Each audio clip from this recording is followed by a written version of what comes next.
Aprendiendo a sufrir, Santiago 1 del 2 al 4. Vivimos en momentos difíciles. Después de casi un año de escuchar noticias negativas, vemos que cada vez el sufrimiento llega a cada familia. Cuando creíamos que había una pandemia controlada y que estaba próxima a ser eliminada con la vacuna, nuevos rebrotes han surgido con una agresividad que no esperábamos. La pandemia ha dejado personas empobrecidas, huérfanos, viudas, gente triste. Otros corremos con la tristeza de tener por semanas a nuestros seres queridos en hospitales sin poder verlos o escucharlos, sin saber si les podremos ver otra vez. Por otro lado, la nación más poderosa del mundo ha tenido conflictos políticos y sociales como nunca antes, a tal grado de llegar a hechos que solo ocurren en países tercermundistas. La economía está debilitada, hay hostilidad en la política, un nuevo gobierno llega y quisiéramos pensar en que esto va a normalizarse pronto. Pero sabemos que no basta con desearlo, hay que esperar para ver qué pasa. Hay algunas personas que piensan que existe un ataque directo en contra de la iglesia durante todos estos conflictos que están ocurriendo, que hay sectores interesados en debilitar a la iglesia, imponiendo reglas sanitarias imposibles de cumplir para suprimir el trabajo de la iglesia y poder así, con el tiempo, arrinconarla a tal grado que ya no pueda ejercer la libre expresión y deje así de señalar lo erróneo de ciertas ideologías que están ganando terreno de una forma impresionante alrededor del mundo entero.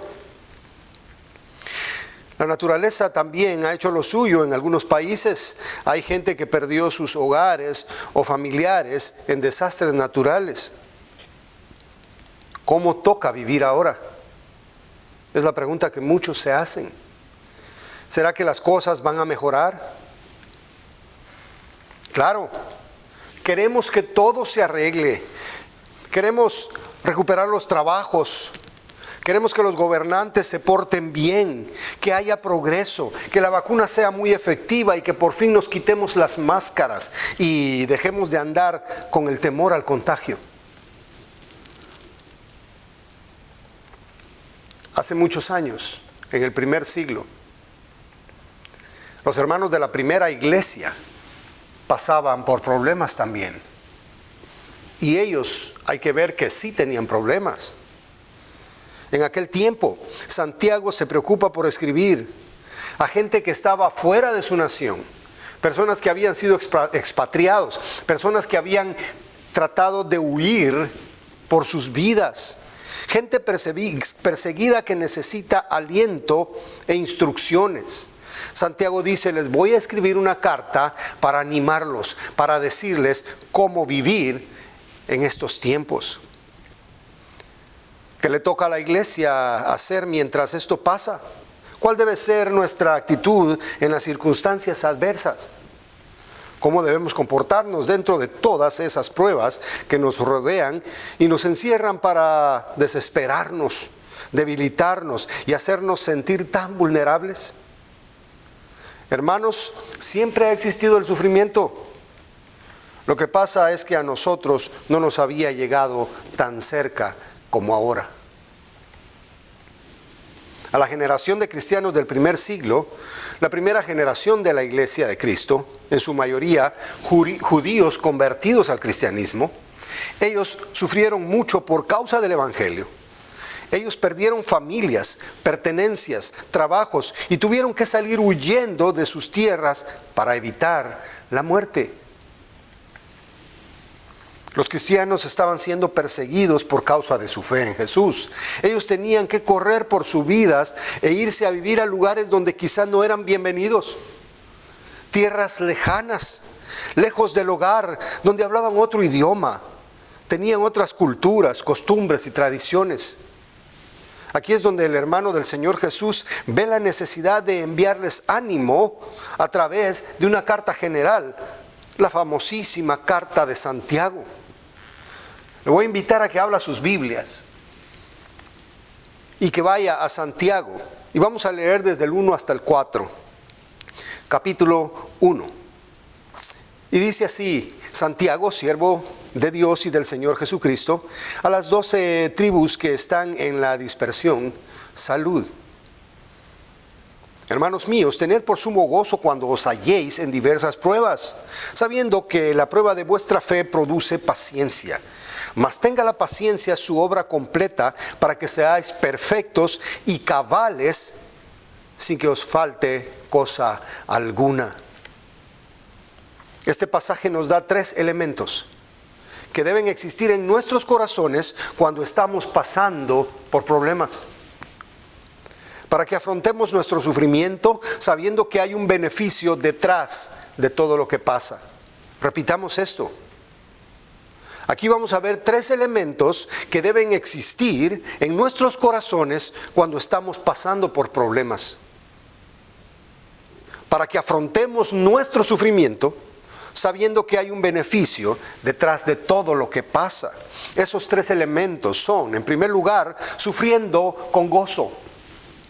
Segundo lugar, sufriendo con sabiduría. Y en tercer lugar, sufriendo con propósito. Santiago, después de su corto inicio, después de haber dicho el remitente y los destinatarios, salta prontamente diciendo: hermanos míos, tened por sumo gozo cuando os halléis en diversas pruebas. Y aquí es donde entramos a nuestro primer punto, que dice sufriendo con gozo. ¿Verdad que en el inicio del libro, ya en el segundo versículo, nos quedamos cortos? Porque tendemos, porque somos muy dados, somos inclinados a entristecernos cuando hay sufrimiento. Y es que esa es la norma, esa es la inclinación del ser humano, todo ser humano. Cuando sufre, cuando las cosas no están saliendo bien, comienza a entristecerse.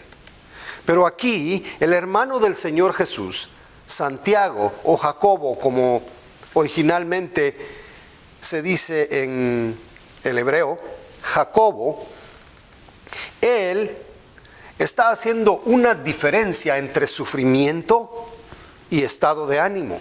Dice que para el creyente, dice que para el cristiano es posible tener sumo gozo cuando se está sufriendo. Esto va en contra de toda lógica, en contra de toda costumbre y de toda norma.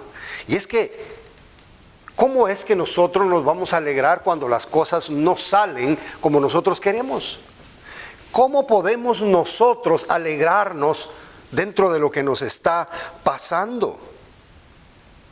Ahí dice, hermanos míos, para empezar. Él los ama como hermanos. Él sabe que son miembros de la familia de Dios, aparte de que eran hermanos de la misma nacionalidad, hijos de un mismo Padre, nuestro Padre Dios. Nosotros no podemos decirle hermano a alguien que rechaza al Señor Jesús y que rechaza todo lo que eso significa. Es triste escuchar que los seres humanos creen que todos somos hijos de Dios y que todos somos hermanos, pero la Biblia habla de que únicamente los que han creído en su nombre son llamados hijos de Dios. Santiago le está escribiendo a sus hermanos creyentes en Cristo, por lo tanto está escribiéndole a hermanos salvos, redimidos, nacidos de nuevo. Ellos deben gozarse a lo grande. Ellos tienen que tener el sumo gozo. Ellos tienen que tener un gozo muy grande, alegrarse, estar muy felices. Los hermanos de aquel tiempo, al recibir esa carta, al reunirse en la iglesia y leer esto, pudieron haber dicho: ¿por qué?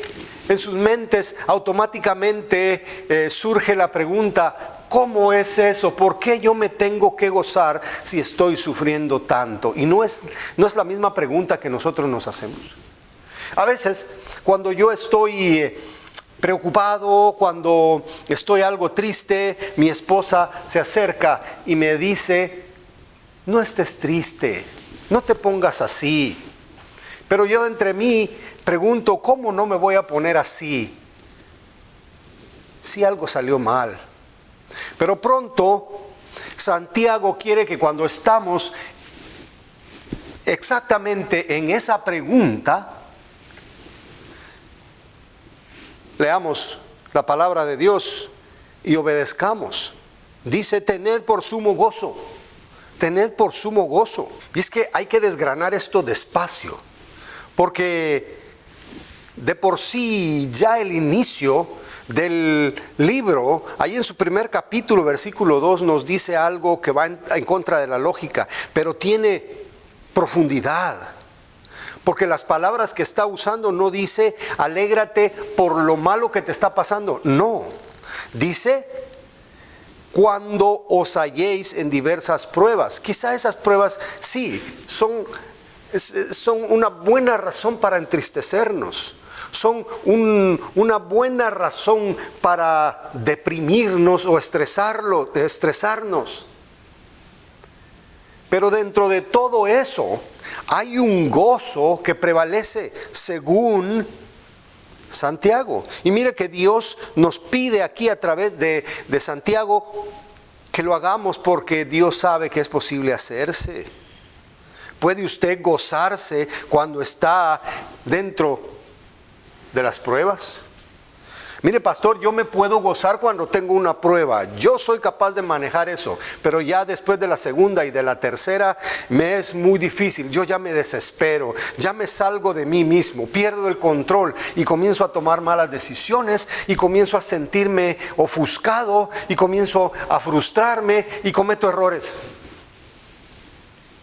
Pero aquí dice: cuando os halléis en diversas pruebas, varias clases de problemas, varios orígenes de problemas. La fuente de los problemas pueden ser varios. Dios no nos promete que solo nos vendrá un problema a la vez. Hay personas que dicen aquella famosa frase: está lloviendo sobre mojado. O sea, detrás de una pena viene otra. Detrás de un problema estoy recibiendo otro. ¿Se recuerda usted del siervo de Dios Job? No había terminado una persona de hablar cuando ya venía la otra a dar la siguiente mala noticia. Por cierto, muy mala noticia. Dice: varias clases de pruebas, formas, colores y diferentes sabores de pruebas. Y es que Santiago sabe que sus hermanos están siendo atribulados, que están siendo afligidos y que tienen diferentes problemas. En primer lugar, no están en su patria, añoran su tierra. ¿Acaso a usted no le duele cuando está lejos de su tierra, cuando no está cerca de su gente, de su clima, de su tierra, de los callejones, de las calles, de las montañas que lo vieron crecer? No, venirse a vivir a otro lado es bonito cuando venimos a encontrar cierta prosperidad, pero cuando nos recordamos de nuestra tierra, de nuestra familia, de nuestros amigos, da nostalgia. Y más aquellos hermanos que habían tenido que huir sin siquiera tener tiempo de preparar bien sus maletas. Lo dejaron todo, salieron huyendo porque podían haberlos matado. Estaban mal económicamente, estaban lejos de su tierra, quizá no tenían trabajo, quizá no podían entender el idioma y las costumbres del otro lugar. ¿No le parece eso a muchos de ustedes bastante familiar? Tenían diversos problemas y sobre todo el problema mayor cuando a usted lo persiguen y lo rechazan por causa de la fe en Cristo. Todos sufren. Todos tienen problemas, pero al cristiano se le añade el problema de ser rechazado por su fe, el problema de ser atacado por el mundo y de ser atacado por el diablo, y también el problema de estar luchando contra su propia carne. ¿Verdad que sí? Ahora ya entendemos lo que significa diversas pruebas. Conozco hermanos que tienen problemas de toda clase, como que se les ha escogido a ellos para llevar el problema de todo el pueblo. Están sufriendo. Tienen un hijo en la cárcel, tienen otro hijo en el hospital, se les está perdiendo la casa, uno de ellos está enfermo con una enfermedad terminal. ¿Cuántos problemas más puede tener una persona? Pero dice el apóstol aquí, ¿cuántos problemas puede tener una persona? Pero aquí nos dice Santiago, tened por sumo gozo cuando os halléis en diversas pruebas. Las pruebas son situaciones difíciles, son problemotes, no es una roncha, no es una picazón pequeña, no es que se me cayó un poquito de pelo, son problemas grandes, son problemas que vienen realmente a ponerte a prueba. Y es que esa es la idea aquí, un problema que te está poniendo a prueba. ¿Poniendo a prueba qué? Ya lo vamos a ver.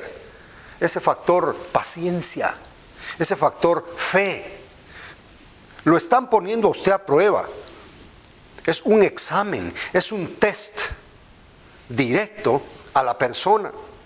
¿Acaso no era una prueba muy dura para Job el ser atacado de diversas formas por el diablo? Y el diablo utilizaba a otras personas para llevarle aflicción al justo Job. Lo que Dios quiere es demostrar cuán buena es nuestra fe y nuestra madurez cristiana, y nunca intentará dañarnos en esa prueba, más bien fortalecernos. Pero a veces se nos olvida eso, y más adelante vamos a ver que el sufrir con sabiduría es algo ventajoso. Por eso lo está incluyendo aquí Santiago. ¿Cómo es que usted puede sonreír dentro de los problemas? ¿Cómo es que usted puede gozarse? ¿Cómo es que usted puede estar contento a todo dar aunque tiene problemas? Dígamelo.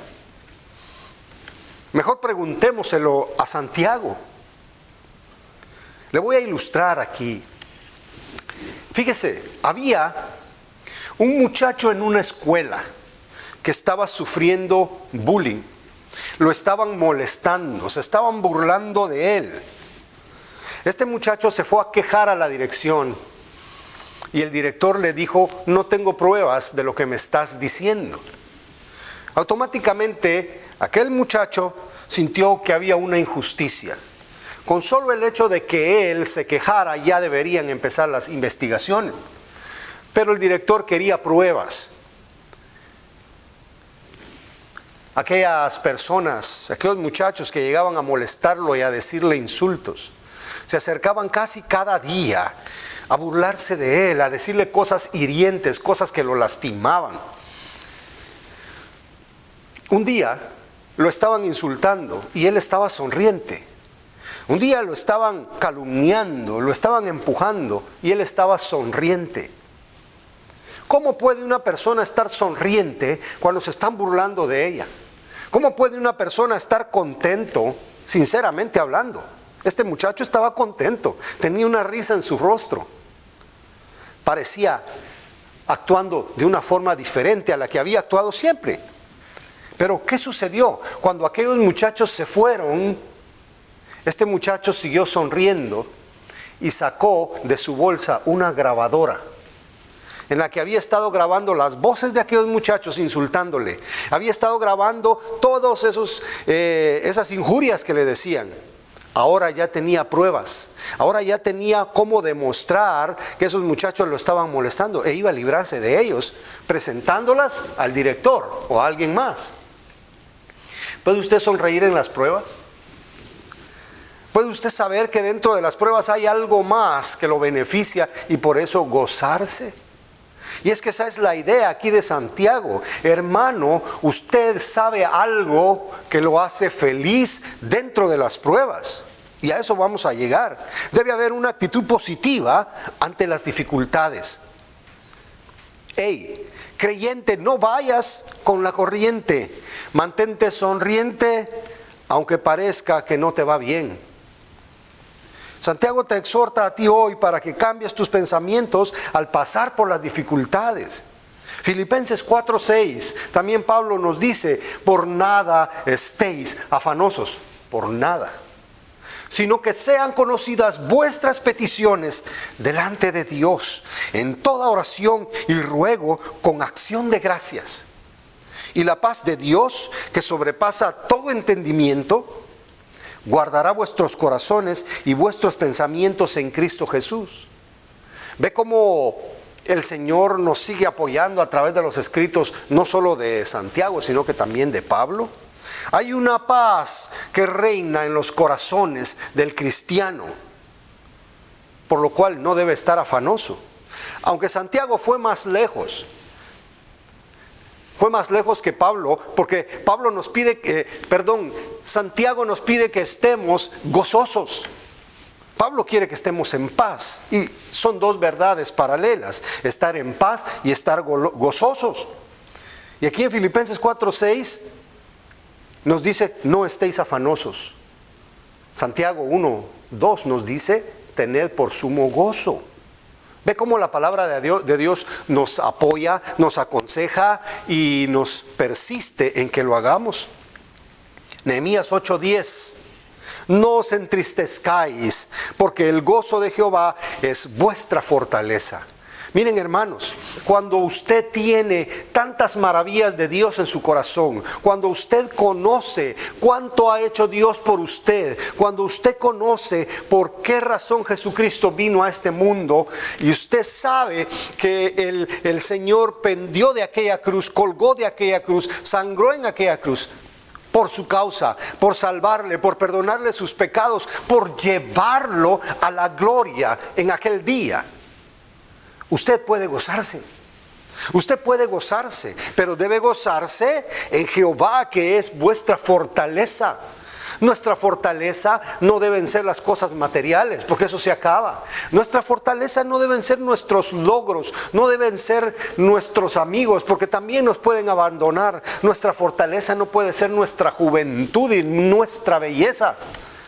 Nuestra fortaleza debe ser el Señor, porque la salud se acaba, la juventud se va, pero lo único que nos queda por la eternidad es nuestro Señor y sus promesas de llevarnos un día para siempre y tenernos a su lado, dándonos consuelo, dándonos alegría en una paz eterna. Esa es la esperanza de gloria, algo de lo que usted se tiene que acordar siempre. Ahora, ¿cómo hacer para que ese gozo sea real y genuino? Porque hay personas que salen de la consejería. El pastor se esforzó. El pastor les dijo, alégrese en las penas, en los problemas, sonría. Y salen con una sonrisa como que no se la creyeron. Salen con una sonrisa como que lo estuvieran haciendo reírse a la fuerza. Y eso no es lo que Dios quiere. Y yo sé que usted, como persona sincera, dentro de los problemas que está pasando, me va a preguntar a mí, ¿cómo le hago para que eso sea sincero? Para que eso sea real, para ser honesto cuando sonrío. Quiero que me brote del corazón. Debe haber un motivo para comportarnos de esa manera. No estamos locos ni somos masoquistas para gozarnos con nuestro dolor. ¿En dónde debemos enfocar entonces nuestro sumo gozo? Ya lo dije anteriormente, pero vamos según lo que dice aquí Santiago. Debe haber un motivo para comportarnos de esa forma, una razón suficiente que nos motive a actuar con gozo. Vamos a ir con esto al punto número 2, sufriendo con sabiduría.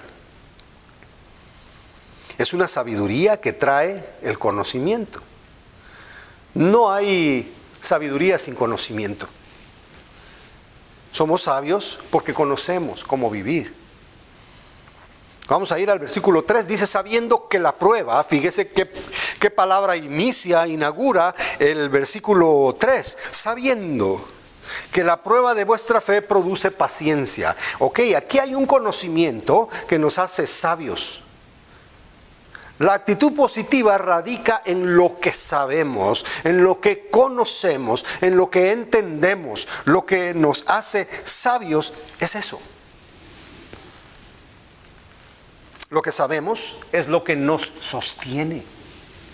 Apúntelo. Lo que sabemos es lo que nos sostiene.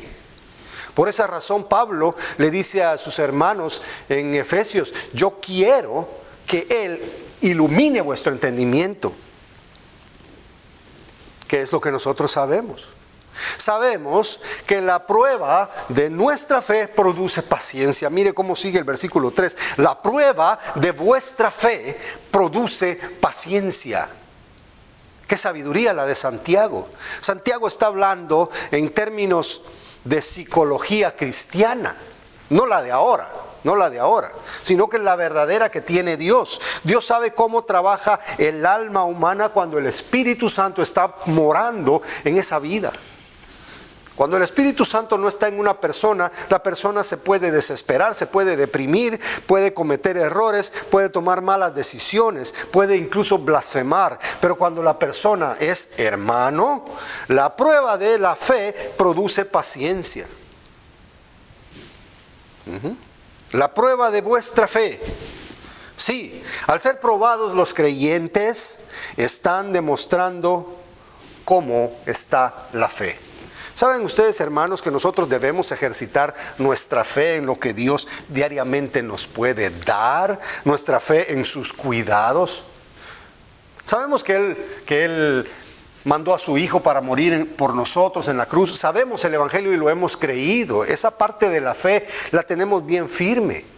La fe salvadora que dicen los teólogos. Pero ¿qué hay de aquella fe diaria? La fe en que Él me sostiene cada día, la fe en que Él me cuida cada día, la fe en que Él me enseña, que Él me fortalece, que Él me libra. ¿Cómo está esa clase de fe en usted? ¿Cómo está esa área de la fe en su corazón? ¿Anda usted titubeando, creyendo que Dios tiene hijos favoritos y que a otros los ayuda y a usted no? Este versículo es para usted. Este mensaje es para usted. Que usted se dé cuenta dentro de la fe cuáles son las conclusiones que usted anda sacando cuando sufre. ¿Cómo está esa fe? ¿Es usted como los apóstoles en la barca que creyeron que se iban a hundir con Jesús? Mire que ellos a la conclusión que llegaban: vamos a perecer. Pero el Señor los regaña por la falta de fe que ellos tenían. Dios está probando, Dios está testeando, está examinando cómo anda la fe en Él. Dios permite las pruebas porque sabe que sus hijos pueden sacar provecho de ellas. Las pruebas son el medidor, son el indicador, la luz, la aguja en el tablero que marca cómo está nuestra confianza en Dios. En cierta ocasión se hizo una prueba. ¿Por qué personas que saben nadar, que saben flotar perfectamente, mueren en el agua cuando naufraga algún barco? Entonces agarraron a una persona experta en natación y la pusieron en una piscina. Comenzaron a grabarle con las cámaras, pero le amarraron las piernas. Le pusieron un poco difícil el asunto.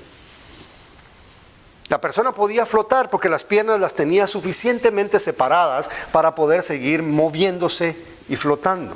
Y le preguntaban: ¿cómo te sientes? Bien, ningún esfuerzo, todo tranquilo. De repente comenzó a desesperarse. De repente comenzó a sentir como que ya era mucho tiempo en el agua y quería salir. Y la ansiedad le hizo comenzar a moverse más descontroladamente. Él sabía cómo moverse, pero la ansiedad le provocó un descontrol en sus movimientos. Más la cuerda que le amarraba las piernas lo hizo sentir peor. Y entonces aquel nadador, en su desesperación, comenzó a hundirse y comenzó a ahogarse. Claro, los que lo estaban experimentando lo sacaron pronto y le preguntaron: ¿qué te pasó? Si tú sabes nadar, si tú ya tenías un buen tiempo ahí flotando, ¿qué te pasó? Entonces él fue sincero: me desesperé. Tuve ansiedad, tuve angustia y comencé a descontrolarme. Sentí que me faltaba el aire y comencé a hundirme. ¿Fue su falta de técnica para nadar? No. ¿Fue que estaba muy honda la piscina? No. ¿Fue la cuerda? No. Fue lo que hubo en su mente en cierto momento. ¿Y saben que la vida cristiana es así? A veces Dios nos pone algún amarre en las piernas, a veces Dios nos pone algún obstáculo para que nuestra situación cambie y nos quita la comodidad para ver qué tanto confiamos en el Señor. Y entonces depende de cuánto tiempo duramos con calma, así está nuestra fe.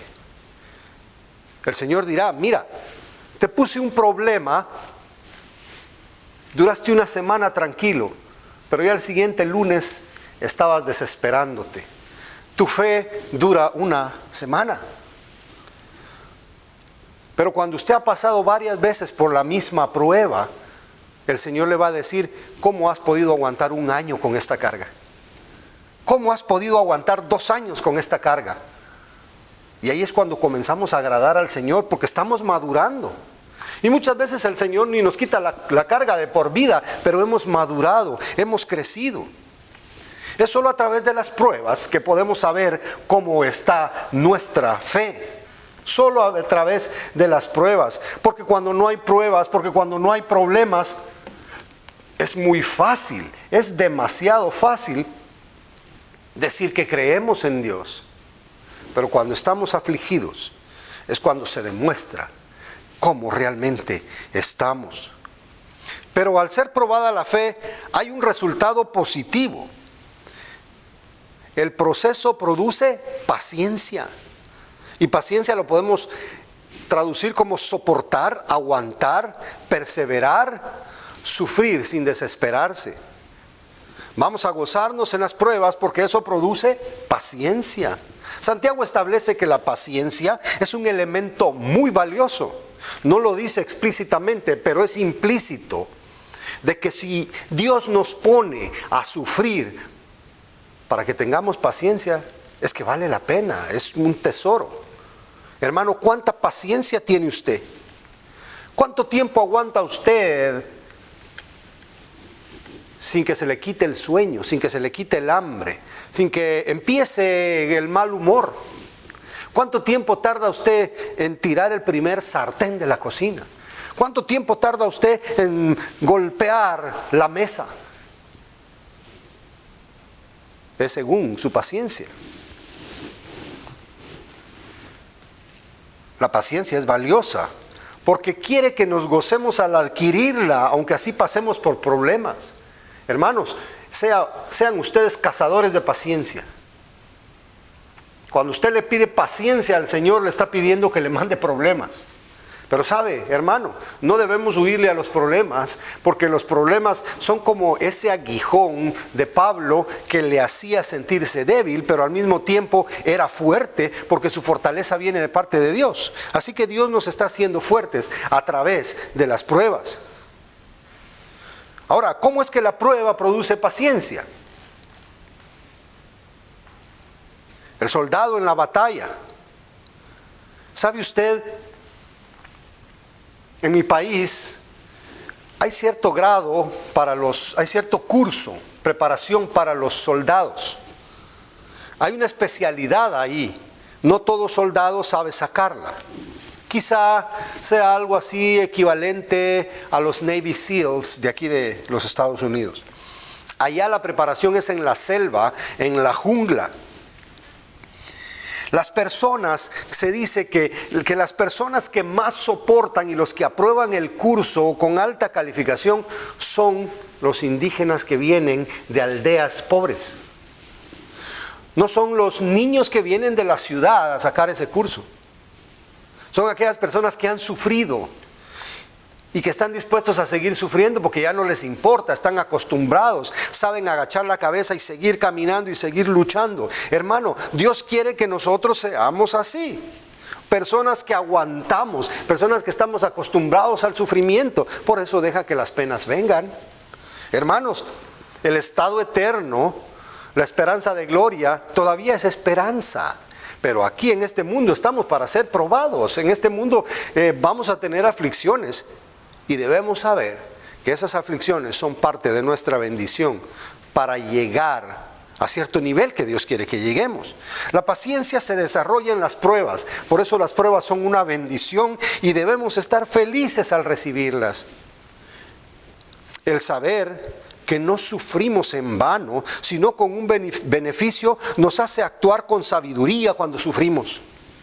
Ya sabemos que Dios está en control y que todo saldrá bien si nos mantenemos pensando en sus métodos para darnos lo que nos hace falta para seguir adelante y alcanzar una meta. Todo va a salir bien. ¿O será que va a ganar el grado mi hijo? Pues si estudia, sí.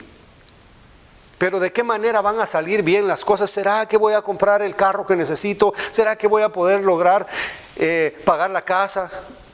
Todo va a salir bien, no como tú lo esperas. Pero si de esta prueba tú adquiriste paciencia, salió bien. Porque para eso es que Dios te lo mandó. Es difícil aceptarlo cuando queremos vivir en una vida material, cuando amamos el mundo, cuando amamos las riquezas, cuando queremos granjear en este mundo. Nos cuesta entender que Dios nos está haciendo crecer internamente y no económicamente. La Biblia dice, Dios al que ama disciplina, no dice Dios al que ama lo enriquece. Recuerde bien eso. Génesis 50:20. Génesis 50:20. Tenemos un hombre que había sufrido desde su adolescencia. Sus hermanos lo despreciaron, le hicieron bullying, lo desnudaron, se lo vendieron como esclavos a extranjeros. Un día llegaron a encontrarse otra vez y aquel joven que había sido vendido como esclavo ya era la mano derecha del rey en otro país, del faraón. Este hombre se llamaba José. Todos sus hermanos, los hijos de Jacob, se encontraron cara a cara con él. Y José no les reclamó.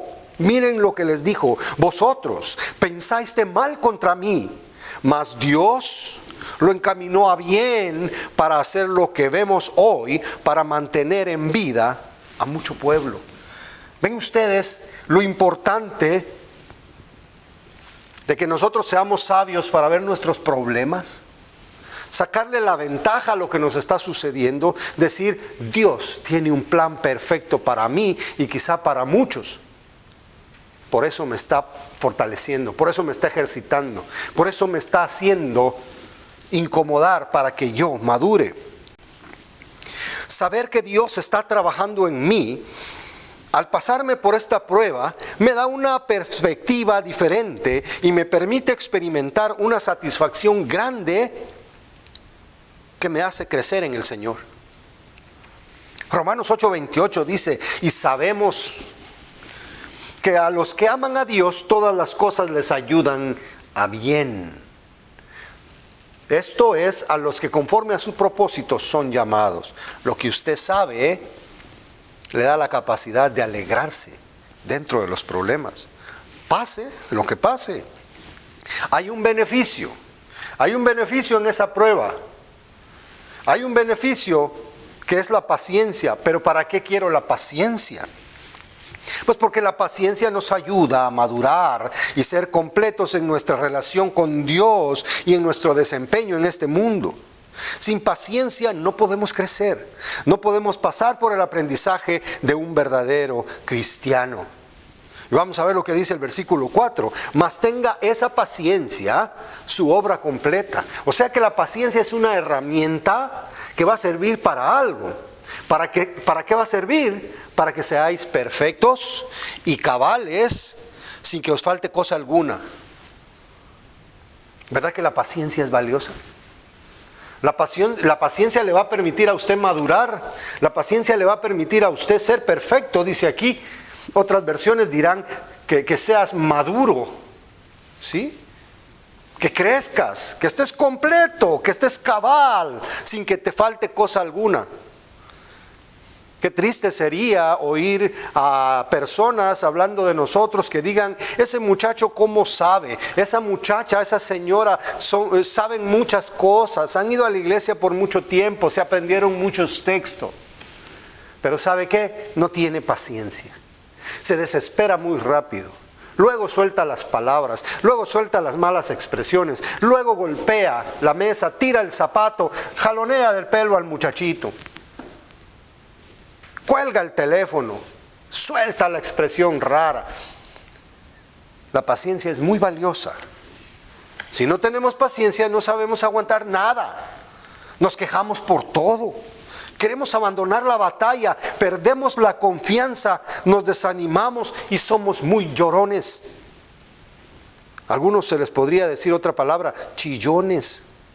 Y es que así somos, hermano. Nos gusta llorar y hacer que los demás se compadezcan de nosotros, como que eso nos hiciera mejores, que nos den una palmada en la espalda. Hermanos, hay que dejar de anhelar causar lástima a los demás. Hay que ser valiente y decir que el Señor está conmigo y nunca me va a abandonar. Y yo voy a seguir adelante, pase lo que pase. Me duele, me arde, me entristece, cuesta, pero yo lo voy a intentar y lo voy a lograr porque el Señor promete estar conmigo. ¿No le parece a usted que es así?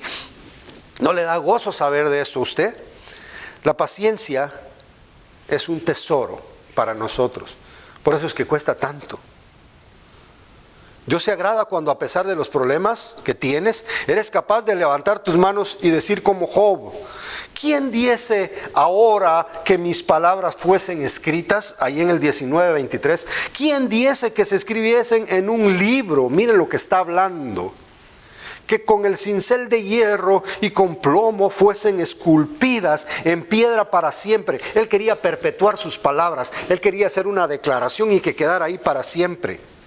Yo sé, dice el versículo 25, yo sé que mi Redentor vive y al fin se levantará sobre el polvo, porque así pareciera, como que él está demasiado pasivo, como que él no estuviera actuando. Pero dice, al fin se levantará sobre el polvo, y después de deshecha esta mi piel, en mi carne he de ver a Dios. En mi carne he de ver a Dios. Él está hablando de la resurrección. Él está hablando de cuando el Señor venga por nosotros y nos levante. Fíjese que Job estaba pensando hasta en el último momento en el que Dios va a manifestar su amor por nosotros, el último momento en el que Él va a cumplir su promesa máxima con nosotros, que es resucitarnos, darnos un cuerpo nuevo, un cuerpo glorificado. Dice, después de deshecha esta mi piel, en mi carne he de ver a Dios, al cual veré por mí mismo, y mis ojos lo verán, y no otro, como para que me lo venga a contar nomás. Yo lo voy a ver, aunque mi corazón desfallece dentro de mí. Y hermano, es que es natural que su corazón esté débil, que su corazón se sienta apachurrado. Pero cuando usted tiene confianza en el Señor, cuando usted es capaz de gozarse, cuando el corazón está desfalleciendo, usted es capaz de salir adelante y comenzar a gozarse y comenzar a alabar a Dios y comenzar a confiar, incluso servir de consuelo para otros, cuando lo vean que usted ha superado esa prueba tan fuerte. No solo se va a ayudar usted mismo, sino que va a ayudar a alguien más. Sufre con sabiduría, hermano y hermana. Hazlo con sabiduría. Piensa, recuerda, analiza, medita. Detente un momento y vive tus problemas sabiendo, conociendo que detrás de todo esto hay bendición para ti. Y esa bendición es que Dios te está puliendo y te está mejorando y te está transformando cada vez más a la imagen de su Hijo Jesucristo. Y lo dice la siguiente frase, ahí es cuando vamos a pasar a nuestro tercer elemento. El tercer elemento es sufriendo con propósito. Ya hemos mencionado el propósito implícitamente en algunas partes anteriormente, pero vamos a definirlo ahora. Mas tenga la paciencia su obra completa. ¿Cuál es la obra completa de la paciencia? Y al fin es el objetivo final de todo el sufrimiento: hacernos perfectos y cabales. Hacernos perfectos y cabales. ¿Le gustaría, hermano, que a usted Dios lo viera como una persona completita, ya maduro? Debe ser nuestro anhelo alcanzar eso. Por supuesto, no podemos alcanzar la perfección en este mundo, pero prosigo al blanco, dice el apóstol. Madurez espiritual, conducta madura, testimonio correcto delante de Dios y de la gente, un caminar agradable a Dios, pareciéndose más a Cristo. Ese hombre habla como un cristiano de verdad. Esa mujer es un ejemplo aquí en la ciudad, en la colonia, en la familia. Qué bueno, esta nuera que tengo trajo ejemplo a esta familia de peleoneros. Este yerno que tengo, me saqué la lotería con él porque es una persona tan cabal. Eso es lo que Dios quiere que digan de nosotros. 2 Timoteo 3:16. Dios también nos pule con su palabra, pero no solo con la palabra, sino que con las experiencias. Dice, toda la escritura es inspirada por Dios y útil para enseñar, para redarguir, para corregir, para instruir en justicia, a fin de que el hombre de Dios sea perfecto, enteramente preparado para toda buena obra. La palabra de Dios y la experiencia. La lectura de la Biblia y el sufrimiento, hermanos, nos vuelven personas sólidas. ¿Quiere ser usted una persona sólida, estable en el Señor? ¿Madura? ¿Sabia? Sepa que es a través de las pruebas. Dios nos hace crecer a través de su palabra, pero también a través de las pruebas. Dice que sin que os falte cosa alguna. ¿Cuántos ya están así? ¿Verdad que nos falta mucho? Pero ¿cuántos van en ese camino? ¿Cuántos se subieron ya a ese tren de empezar a madurar? ¿Saben? A veces no nos queremos subir, pero el Señor nos sube. Y empezamos a ver que los problemas vienen de no sé dónde. Y cuando sentimos ya estamos sufriendo, agradézcale al Señor en todo, porque esa es la voluntad de Él, para que maduremos. Romanos 8:29, porque a los que antes conoció también los predestinó para que fuesen hechos conforme a la imagen de su Hijo. Y es que ese es el gol, ese es el objetivo final, que nos lleguemos a parecer a Cristo en cuanto a su santidad. Qué lindo sería ser como Cristo, cabales, así de sabios. 1 Pedro 1:15-16 dice, como el que os llamó es santo, sed vosotros también santos. Dios nos santifica a través de las pruebas, si no, no podríamos ser completos. Apocalipsis 22:11, segunda parte, dice, y el que es justo, practique la justicia todavía, y el que es santo, santifíquese todavía. Y mire que lo está diciendo en Apocalipsis, donde las pruebas vienen para la iglesia en cierta temporada. Hermano, hoy, dentro de este sufrimiento, ¿le falta a usted el gozo? ¿Cómo está sufriendo usted? ¿Está usted sufriendo con gozo? ¿Está usted sufriendo con sabiduría? ¿Y está usted sufriendo con un objetivo? De una u otra forma somos probados a diario, hermanos. No se asuste. ¿Cómo afrontamos nuestras penas? Hoy Dios te dice que actúes diferente, porque sabes algo que está más allá de lo que los demás pueden ver, y eso es que Dios te está puliendo. Dios está haciendo de ti, Dios está sacando de ti un diamante cuando empezaste siendo una piedra. Él te está mejorando. Él te está haciendo una mejor versión de ti, hablando de santidad. Te está transformando para que cada día te parezcas más al santo, al perfecto, al maravilloso Jesús, tu Redentor, tu ayudador, tu Salvador, aquel que te consuela y que te libra y que te pastorea, que te enseña y que al fin de todo te llevará a morar a su casa por largos días. Sigue adelante confiando en Dios. Él no se duerme ni se cansa. Él te dará nuevas fuerzas y Él te rescatará del fango y te mostrará su salvación. Ánimo, hermano, no sufrimos por gusto. A Dios no se le escapa nada de la mano. Dios sabe por lo que estamos pasando y está ahí para darnos consuelo y gozo aún dentro de los problemas más difíciles. En estos tiempos difíciles, no dejes de alabar a Dios. No dejes de confiar en Él, para nada. Que ni se te ocurra decir que no te está cuidando Dios. Que no se te ocurra dejar de orar un día y darle gracias a Dios por lo que está pasándote. Porque Él está y siempre estará en control de todo lo que te pasa. Y a ti y a tus hermanos, los que también estarán para animarte, los tienes. Y van a luchar junto contigo hasta el último momento. Dios está en control de cada uno de tus problemas. Descansa en Él. Ya no te aflijas más. Mejor gózate, lee su palabra, alábale, que en cualquier momento Él te dará su respuesta. Pero para mientras, hermano, sufre con gozo, sufre con sabiduría y sufre con un propósito. Que Dios te bendiga. Gracias.